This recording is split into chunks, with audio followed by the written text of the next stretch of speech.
Good morning. Good morning. How's everyone doing today? You doing well, Trent?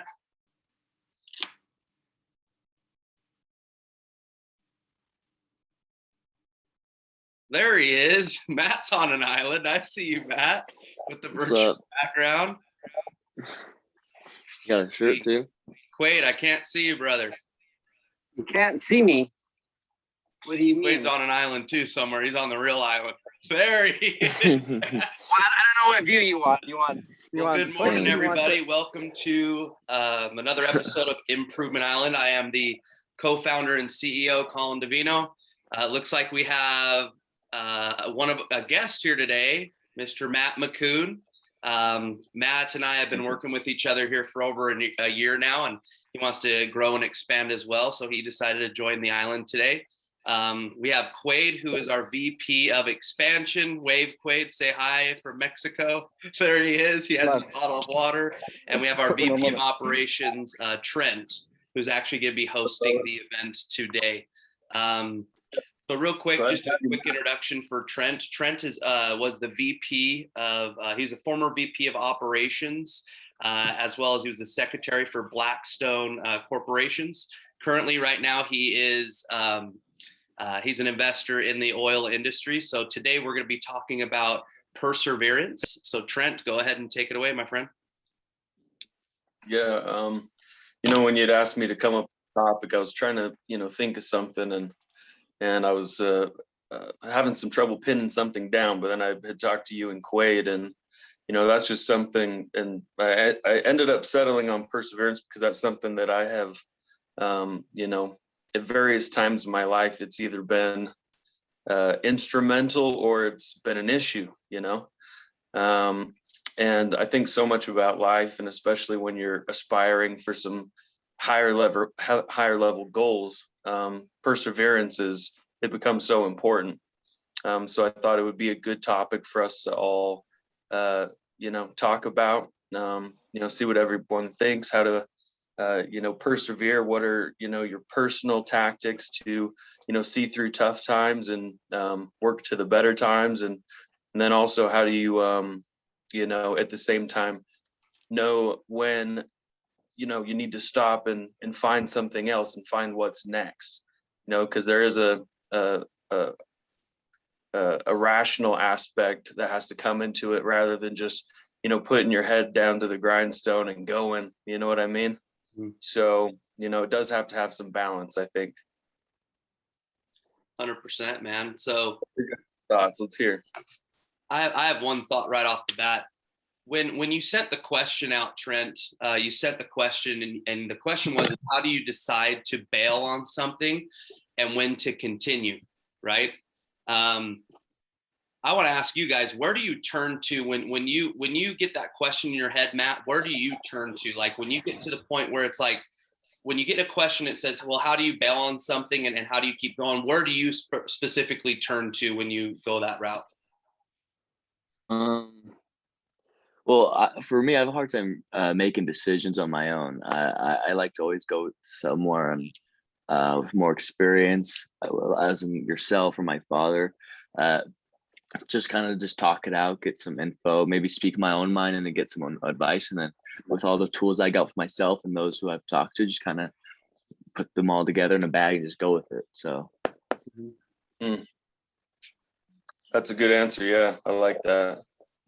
For myself, I feel like sometimes at various times I find myself in uncharted territory where I, it's finding someone to kind of turn to get some advice to make some of those evaluations becomes tough. Because what if I'm doing something and I don't know anybody else who's, doing it? So that can be difficult in its own right. And kind of adds another dimension to it, I think, as well. So, but yeah, I think looking to, people with more experience, people that you trust, people who are knowledgeable, that's always a good way to, try to make decisions and move forward with things or not. I have one comment. We are all, so Trent, my whole concept on this topic is we all are writing our own books right now. Matt, you're writing the book of Matt. Trent, you're writing the book of Trent. Quaid, you're writing the book of Quaid. And we're all on a certain chapter, right? And when you're on that chapter, you have to grab your pen, right, and start writing down your next chapter, or you continue to write this one right now. So kind of the way that you can look at it is, do you give yourself time to kind of stop and take a break from writing your chapter? And like, maybe we go ahead and take a drink, right? You kind of relax a little bit, not too much where you're just always, relaxing the whole entire time, but maybe take a step back and relax. The next one is maybe we work and develop on our skills, maybe because we're stuck because we're not working and developing on our skills right now, right? So maybe we need to take some time to, like how Matt said, find a mentor, find somebody who is working really hard. Quaid, I've talked to you before about this, the 5 Ds of change. Maybe you have to get to the point where, am I on desire right now? Or am I on, I need to discover how to redo this, or do I have to rededicate, or do I have to discipline myself, right?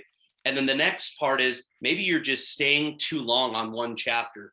And what you have to decide is, and one of my favorite books my company that I work for right now that I've read is called Prime to Perform. And this is a huge concept in the book, is there are 6 what's called direct and indirect motivators of people that are pushing towards a goal. The direct motivators are, number 1, play, purpose, and potential. So is this thing giving you still play? Do you feel like you have a purpose with this company? Do you feel like you still have potential with this company? And if you don't, then maybe you're sticking around because of the other 3 indirect motivators. Maybe you're sticking around because of financial reasons, or maybe you're sticking around because you care about a person in the company. You don't want to let them down. Or maybe you're just doing it because of inertia. So you need to find out where you're at along the whole spectrum and kind of see again, do you need to keep writing hard with your pen, take a break, man? Or is it time for you to go, hey, maybe it's time for the next chapter because it doesn't give me my play, my purpose and potential anymore? I think those are some excellent metrics to, kind of evaluate, where you're at and help you evaluate where you're at and where you're going. So, and where you want to go. That makes a lot of sense. I like those. Thank you. On this topic, just because I've been sitting here listening, kind of digesting all this. Can everybody hear me okay? Yep. Okay. I can. I've been sitting here and I've been watching these people on like little hobby cats. I don't know if you guys are familiar with hobby cats, or like little sailboats, almost like little mini sailboats. I've been watching, you can rent it, and I've been watching people go back and forth. And today's a super windy day where it's super easy to get around. But, I've watched these people, and they obviously have clearly no idea what they're doing, because they've got to flip the thing multiple times, and it's a shit show out there. But no, they do have perseverance. They are continuing, and in that case, yeah, it would be really good for them to reach out to a mentor to learn, hey, how do I actually sell? What way do I need to have the mass, facing? What direction do I need to be going? Do I go against the wind, or do I go with the wind type of situation? But kind of like an evaluation tool to kind of, I guess, because I feel like the question was, centered around, I guess, when is it kind of, I guess, when is it time to bail, or when is it time to reevaluate, or how do you really evaluate the situation you're in to make sure it's a situation you want to stay in? And I think an important perspective to, come at it from is opportunity cost. But, you don't want to be, this is where it can be a little bit dangerous, because there's always opportunity everywhere, especially where you water. So you can't let this, be too much of a deciding factor, I feel like. But, the opportunity cost, it's like, I associate this with, stock that I'm in. If I'm in like a winning trade, or if I'm in a losing trade, or if I'm in a winning trade that went stagnant, or if I'm in a losing trade that went stagnant, what's the opportunity cost of, keeping my money there versus, moving it to, some other plays that I'm in. Or, if it's in work. So I've had to do a big shift in work. I've shut down the majority of my stores just in the past 2 months, just due to some changes. But now I've started an agency where I'm opening and creating accounts for people. It's just easy, just quick money, just right up front, boom, I'm just starting to close that. And I saw the opportunity cost. I'm like, okay, I'm making 10, 20, 30 grand from the store. Why would I need to do, 15 or 10 to 15 clients a month to replace that income? How easy is that for me to replace? Is it sustainable? What's the longevity of the income stream? And I just started weighing the opportunity cost. I'm like, okay, right now, let's not focus on the stores. Let's just focus on just, building a system just to get clients approved, because there's a big craze right now with Walmart. So I'll just ride the wave for the moment. And then during that, I'll be reopening my stores with, some of the changes and the implements I wanted implemented, a couple months ago. So for me, it's just kind of like an evaluation of opportunity cost with perseverance. Oh, And the opportunity. That's great. Sorry, go ahead. And the opportunity can change over time. Like the opportunity of Amazon has completely changed at a time. Drop shipping on Amazon right now, it's like, the past few weeks, you really probably don't want to be doing that anymore.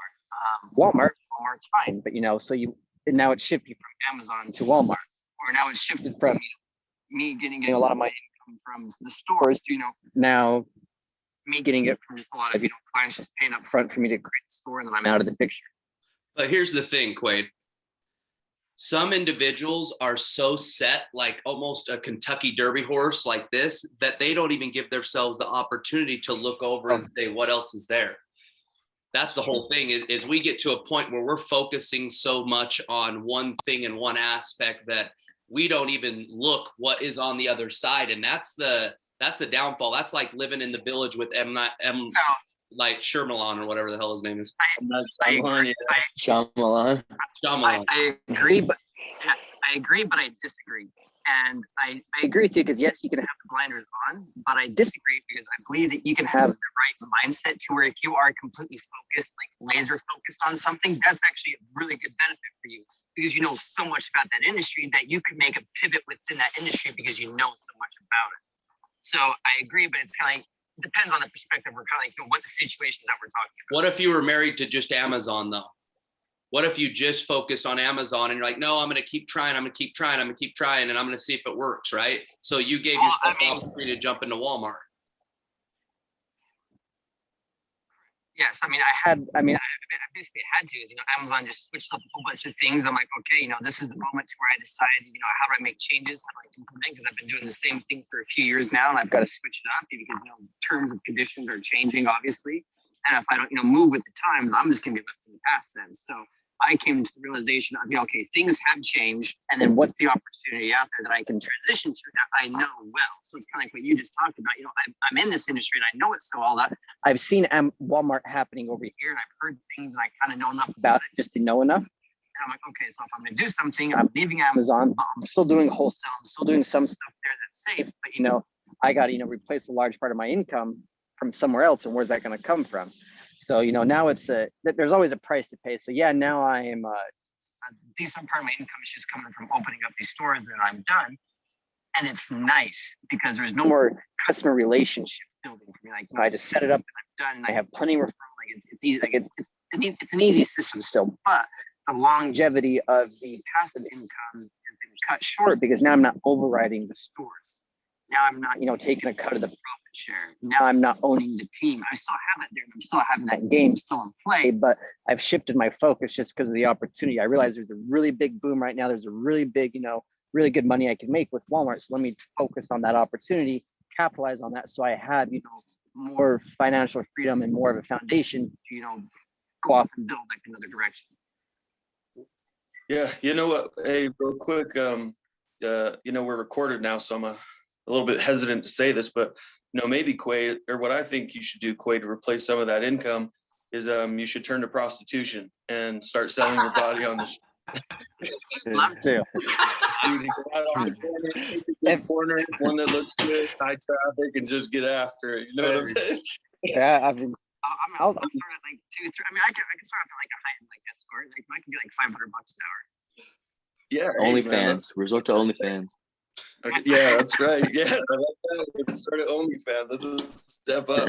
Work your way up. Can we go back for 1 second to the, Collin, I liked your analogy of the blinders and, sometimes you need to look up and see, look to the sides rather than just, kind of keep your head down and go forward. That reminded me of a part of Stephen Covey's books in 7 Habits of Highly Effective People. And I forget exactly how he put it, but I remember the example he used. And he's talking about, if you're, chopping down trees and you're cutting trees in a forest, you can kind of just start cutting trees. And And before you know it, you can take a step back and you can realize like, oh, I've been cutting trees in the wrong place. So you do need to be able to like focus in and work, but also, or have the blinders on, but you also need to be able to step back and reevaluate and make sure you're actually going in the right direction, and cutting your trees in the right direction, essentially. So I think that was the example he used. So I think it's kind of a balance of the two. You do got to have the blinders on, but you need to be able to back up and have the perspective to make sure that, you are still going in the right direction. Matt, what do you think about that? My question, how do we determine what the right direction is, Trent? Man, that's a tough one. I don't know that there's an exact answer. I think, you kind of, you have to evaluate what your goals are. And, is the thing that you're working on taking you in the direction of that goal? I know Elon Musk on Rogan's podcast, they were talking, or maybe it was a guy that had worked for Elon, but basically this guy was a former astronaut.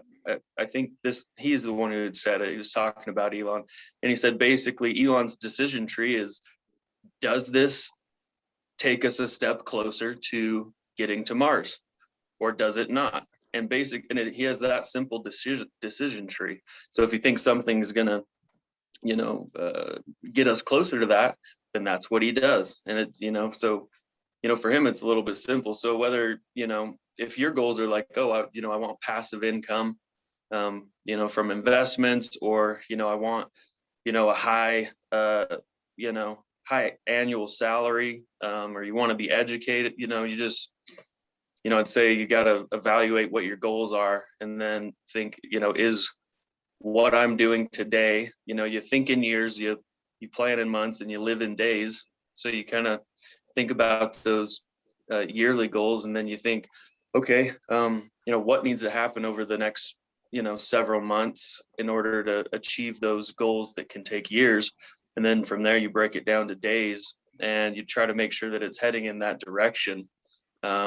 So you kind of have like a hierarchy of values of, is this taking me where I want? Are my daily, tasks and habits taking me, to a place I want to go? Or are they, am I taking steps back instead of forward? Or am I taking steps in a different direction that's not actually contributing to my larger goals? So, I know that's not like an exact answer, but, I think that's kind of. I think direction can also be like broad, as like just growth,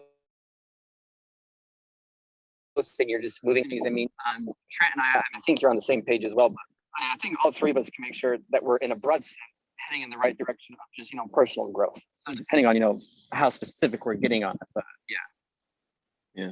So find your Mars. What are your thoughts on that, Matt?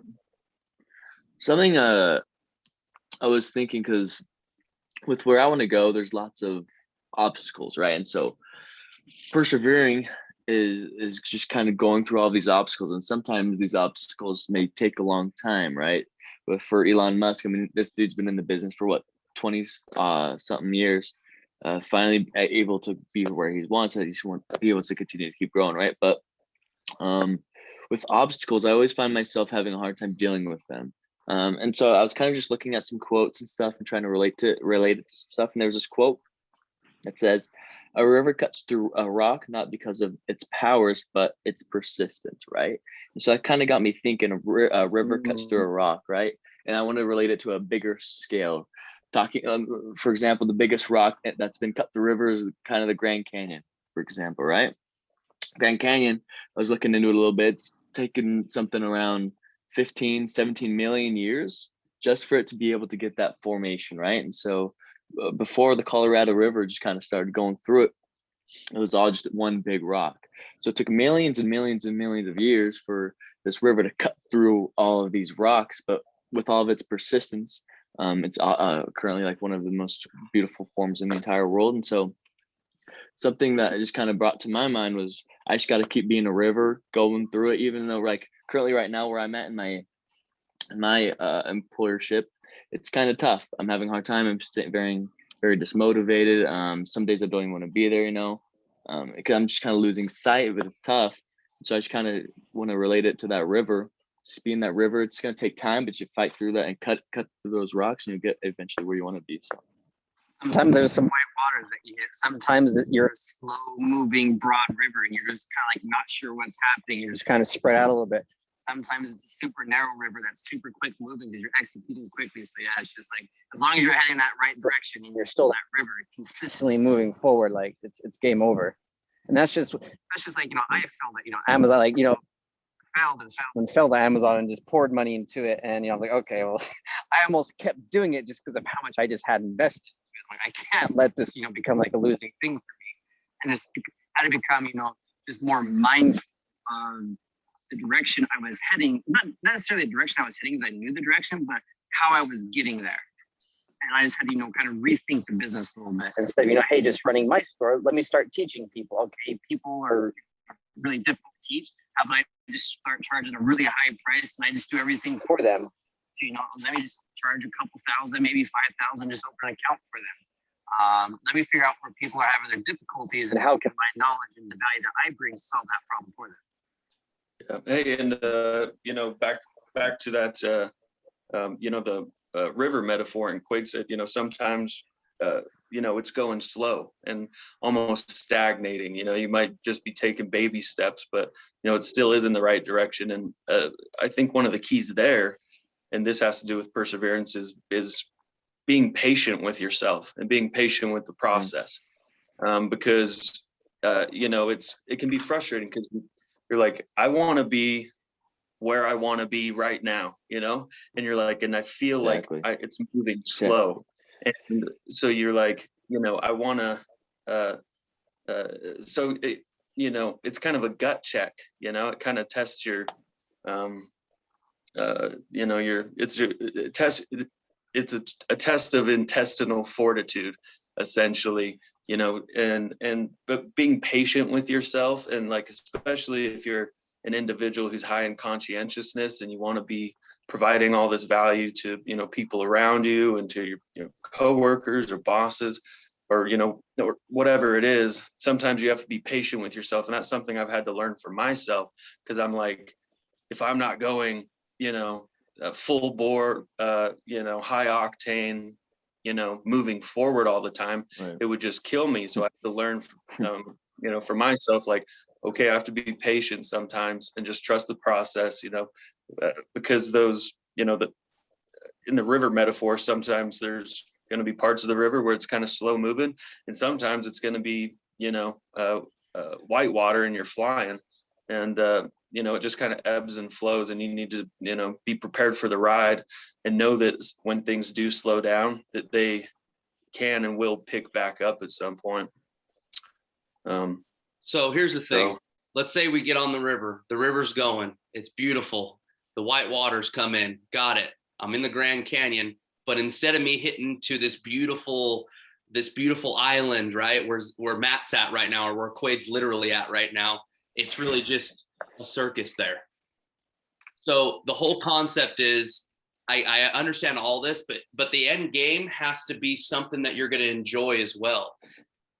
Whatever your goals are, and you define whatever your goals are, make sure that whatever your goal is, that you can envision being happy there as well. Because again, I've been an area director. We've all had some success in our lives. And I thought this was going to be the most beautiful thing in the world. And then I found out that my direct report didn't know what the hell he was doing. Right. I found out that, and then, okay, so my resume got enhanced because of it. My resume was great now. Now at this moment, I'm very thankful and blessed that my hard work has gotten me to a point where if by chance I did leave my employer today, it wouldn't be too difficult to make way more than what I'm making, right now. So just make sure when you are on this path, and let's say you get your river, you're going slow, you get to your destination, right? Make sure it's not just a barren wasteland of nothing. It has to be something you enjoy, or you have the opportunity to create that because you are, an innovator, and you can help to create something that's not there just yet. Yeah, and there might be, unforeseen things, like you thought you wanted to get there, and then once you get there, you're like, oh, this is it. Like, oh, this is kind of nice, but like, damn, now I have a whole new set of problems. So there's always it's like be careful what you ask for, you just might get it. And then, there's a slew of other things.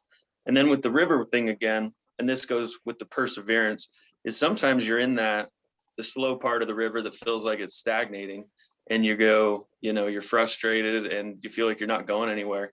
And you go, I want to get out of it, and that's where the perseverance comes in, or becomes key, is, you persevere through that hard time, so you can, get back to the white water, which you're moving fast, but that's dangerous too, but, you don't want to get out in that point of the river where you're, kind of stagnating, or things are flowing slow, and then look back and go, what, and look back and go, what, damn it, like I should have stayed in the freaking river, because I've had stuff like that in my life, and it just, it killed me. I'm like, if I just kept with it, like, where I'd be, what I'd be doing. So it kind of, actually experiencing things like that, where essentially I had given up too early. I'm like, it kind of just flipped my mindset, where it's like, I think sometimes it's made me kind of dumb almost, just because I like refuse to give up, like,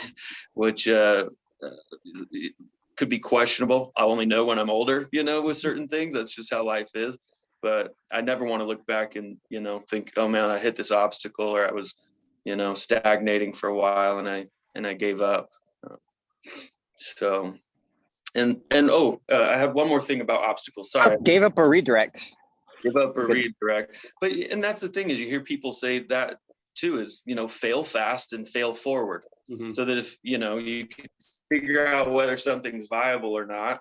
And if it's not viable and you fail, you just have to keep forward movement, and not let it scare you. How many people get in business for themselves, or, some form of entrepreneurship or investment, and they make a mistake and it doesn't go well, and this is their first venture, and then they go, okay, I guess I'm done trying to be an entrepreneur. It kind of scares them back into their shell, and it's like, you don't want to be that person too. So if you are able to fail fast, and you want to keep moving forward, and you can fail a bunch of times, you can have a lot of losses, but if you have one big win, or you just have more wins at the end of the day than losses, I think everybody, it's a common idea that,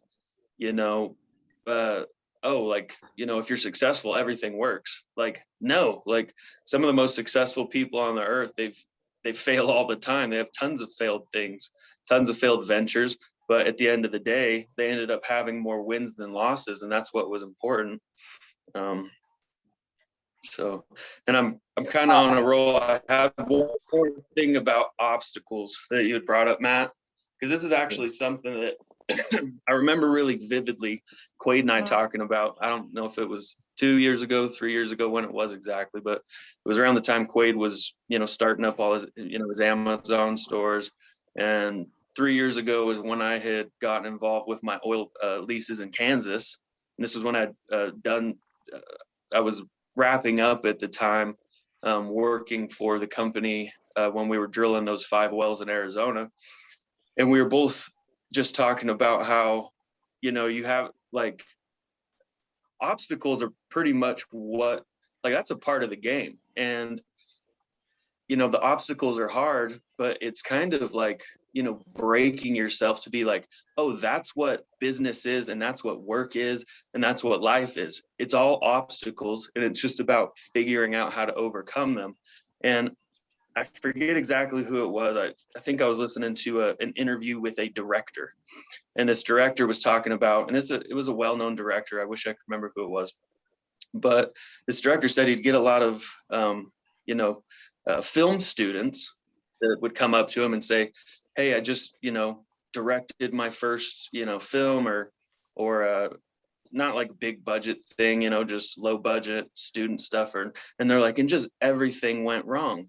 Like nothing ever went right. I had issues with the actors. I had issues with production. I had, issues with everything. And what he tells and what this, successful director would tell them is that's what your job is as a director, is to figure out all those obstacles, because that's what being a director is. Those problems are never going to go away. You're going to have them every single time you direct a movie.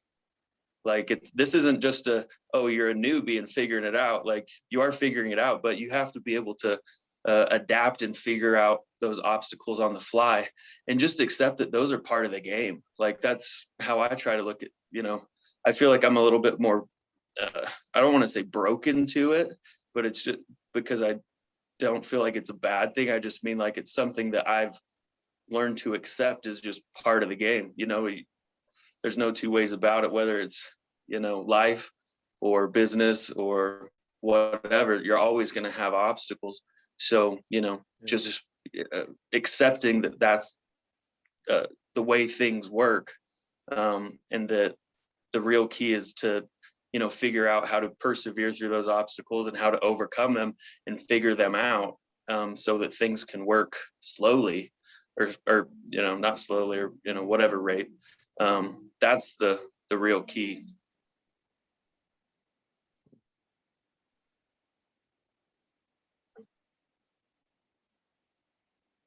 You guys still there? Yeah, I'm still here. I'm thinking right now. Are Collin and Matt still there? Yeah. Okay, cool. Everyone was just so silent after that.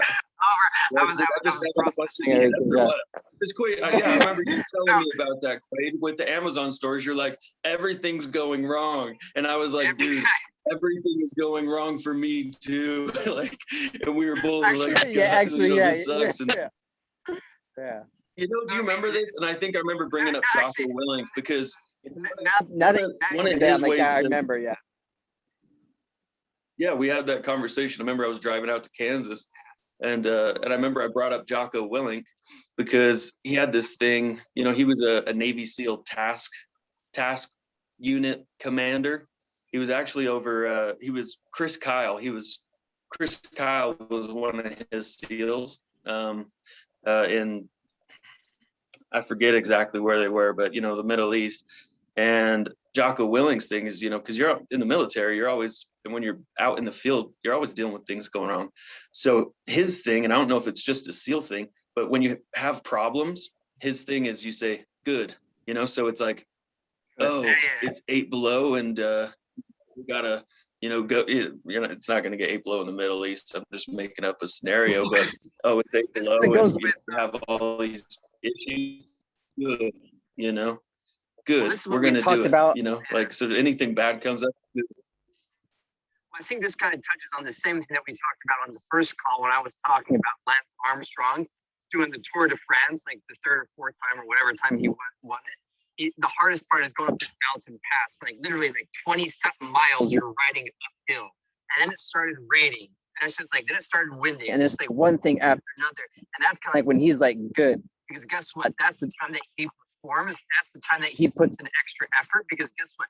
Everybody else is thinking, okay, this sucks. This is not easy. It's raining. It's winding. I'm going uphill. I'm on the 15th mile. I'm tired. My calf is cramping. Like that's the best time to attack. Is like when shit is going bad. Guess what? It is kind of like everybody. Like there's a big shift happening in e-commerce right now, just drop shipping. And I'm just trying to figure out, and I'm just trying to capture as much as that shift change as possible at the moment. So I guess just because, I think that's why it is a good thing. It's like, guess what? It's hard for everybody else. Because guess what? It's not really easy for anybody. Yeah, there's some people that are super talented at some things, but guess what? The bulk of people, they're all hard workers. And if you just simply outwork them, outsmart them, you've got it. I agree. No, sure. The next level of perseverance is if you have a passion when you're persevering. It's when you have grit. So I lost you there. What's up? Sorry, I lost you there for a second. I'm not sure what happened. No, you're fine. So there's levels to all these things, man. Like there's passion, there's drive, there's obsession. And when you're passionate and you have that perseverance, right? And you're just going to keep going, that's the people that are gritty. So just make sure that we're always staying gritty in whatever we do, right? Not just a desire, but it's being able to stay passionate even during those tough times that you have to persevere. Yeah. Relating Yeah, for sure. passion. And No, you go for it. go ahead, man. I just wanted to relate the passion part to the pioneers, because that's something that I kind of struggle with, as I mentioned before, just kind of staying happy and motivated. And so talking about the pioneers, right? Late 1800s, early 1900s, the pioneers coming all the way from east side, from Illinois, all the way from the East Coast, all the way here to around Utah, Oregon, stuff like that, right? They kind of knew their end goal, their Mars, right, was to get to the promised land, which is what they were believe in, I guess, right? The promised land here. And so thousands of miles, right, it took them to be able to get here, traveling through winters, mountains, cold, people getting new sicknesses, right? Lots of family members dying, kids dying, mothers dying, people on their own, right? But something that Collin said that came to my mind was that passion. Something that you see with or you hear about when you kind of study into it and watch films about it, is the pioneers, for the most part, were always super passionate about everything that they're going through, right? Because they knew that their end goal, which they had in mind, right, was pure happiness for them, right? And so traveling through all these terrible afflictions and obstacles, but knowing that in what you're working towards has an end result that's going to bring everyone that you know, as well as yourself, to a better place and a better version of yourself, is kind of something that we need to focus on more of, instead of focusing on why this obstacle kind of sucks. I don't want to have to deal with this crap, but you got to kind of go around it, maybe get out of the water in the river, run around down the side, and then jump back in the river, right? So Sure, yeah. it's just kind of remembering what you're working for and being passionate about it and trying to make the best out of it. So Yeah, having hope and working towards something is just so important. Absolutely. And but on the flip side, just for devil's advocate, there's a famous artist that I can't remember names this morning, but he said inspiration is for rookies. The rest of us come in and put in work every day, you know? So, you know, sometimes that passion does leave, and sometimes it, you know, or inspiration leaves, and, you know, that can be an ebb and flow too. But yeah, keeping consistency in those times is important, and where you're just like, okay, I just got to put in the work because I still believe in this. I still have the vision of, you know, getting to that promised land, you know, like coming from the East Coast. So I think this was I a had tweet just by two more. Elon. I think this was a tweet by Elon Musk a little bit ago. Like, somebody was asking, "Hey, do you have any words of encouragement for entrepreneurs?" He's like, "As an entrepreneur, if you need words of encouragement, this is not going to work out for you. Like, don't even like disregard entrepreneurship as a thing." But to kind of go back to our call and just kind of like reanalyze the call and reanalyze my feelings, and then, you know, fast forwarding 2 or 3 years, you know, where we kind of look back at the situation and go, okay, well, that's how it was, but this is what's actually happened. I think at that time I was insane. I was doing the same thing over and over, trying to get a different result. But I was literally doing the same thing over. I'm like, I know Amazon dropshipping works. I kept just trying to just force it to work, and it just, for some reason, just was not working. I need to figure out, you know, how can I change the method of what I'm doing this to, you know, get a better result, instead of just doing the same thing over and over and over. I needed to become more creative. I needed to put in more work ethic, and work ethic isn't simply just, you know, just working, but it's also testing. Because if you're not, you know, finding new streams, if you're not finding new ways, if you're not finding new methods, if you're not finding like new whatever it is in your business, then, you know, time's changing. If you're not changing at all, that's a bad sign. Hey team, so it's gonna end the call right now. I appreciate all of you. Trent, this was an awesome topic, and we will see you guys here on March 21st for our next island getaway. Appreciate all you guys. thanks for the opportunity.